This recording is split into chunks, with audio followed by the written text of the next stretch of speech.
Barabhum station থেকে গাড়ি করে যখন বাঘমুন্ডির টিচার্স কলোনির অতিথি হোমস্টেতে পৌঁছলাম, তখন বুঝিনি আগামী কদিন আমাদের জন্য কতটা মায়া অপেক্ষা করে আছে। লাল মাটির রুক্ষতার মাঝে এই এক টুকরো ছিমছাম আশ্রয়ই আমাদের যেন আপন করে নিল। এখানকার আতিথেয়তা নিয়ে কি আর বলবো, ওনাদের ব্যবহার আর যত্ন দেখে মনে হচ্ছিল না আমরা কোনো অচেনা জায়গায় আছি। নামের মতোই ওনারা আমাদের সাথে অতিথির মতো নয়, বরং একদম পরিবারের সদস্যদের মতো আচরণ করেছেন। আতিথেয়তার দিক থেকে ওনারা সত্যিই ভগবানের মতো, প্রতিটা মুহূর্তই আমাদের স্বাচ্ছন্দ্যের খেয়াল রেখেছেন। আর এখানকার সাবেকি ঘরোয়া রান্না, সে তো অমৃত, একদম নিজের বাড়ির মতো একটা ফিলিংস। তাই আপনারা যারা পুরুলিয়া আসতে চাইছেন আর দুই একদিন কাটাতে চাইছেন একদম বাড়ির মতো পরিবেশে, তারা দেরি না করে অতিথি হোমস্টেতে এসে যোগাযোগ করুন।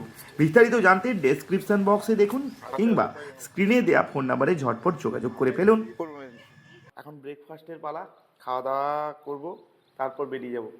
পুরুলিয়ার বিভিন্ন জায়গায় আমরা ঘুরে দেখাবো আপনাদের, আমরা দেখবো, আপনারা দেখবেন। তো ব্রেকফাস্টে কি রয়েছে আমাদের এই অতিথিশালায়, আমাদের কি দেওয়া হয়েছে দেখুন।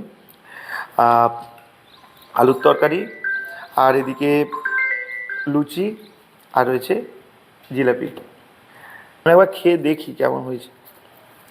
ডিম সেদ্ধ আছে। হ্যাঁ বলুন। হ্যাঁ ভালো ভালো, হ্যাঁ বলুন।